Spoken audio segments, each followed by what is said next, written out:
Man, Native Tongue, I first got introduced to Native Tongue through the Jungle Brothers and Red Alert. You know, one of my guys would bring Red Alert tapes back, and then they had the Jungle Brothers. They was, you know,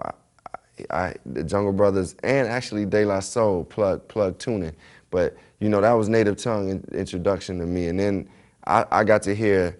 Jungle Brothers, De La Soul, Tribe Called Quest, and then eventually Black Sheep, Monie Love, Queen Latifah. Like, for me, that whole crew was, they had people that I identified with because, you know,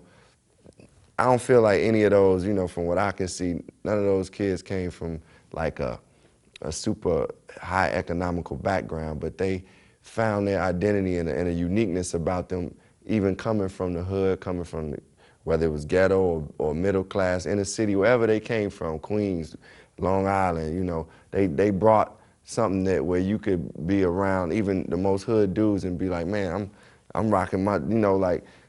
Dave looked like he was like a Prince, like he was like influenced by Prince or something, Dove from De La Trugoy to Dove. And like Jungle Brothers was wearing the bees and doing, saying we making jungle music. That was like courage, you know, so I identify with them because like being a teenager and sometimes being into something that is different, you kind of scared to do it because your homies be like, man, like what you doing? But then, you know, you can go around and sing something like Buddy and say it and talk about, you know, that's talking about like, you know, sex in a different way. And you could be different and be celebrated. And I think Buddy was like the apex and like the height of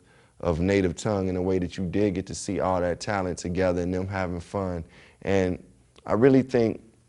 that the Native Tongue artists brought a certain, not only progressive sound, but they brought a certain fun to hip hop that, and hip hop was, you know, it was other artists doing fun stuff, but it was just like like I said, a positive vibe about the Native Tongue and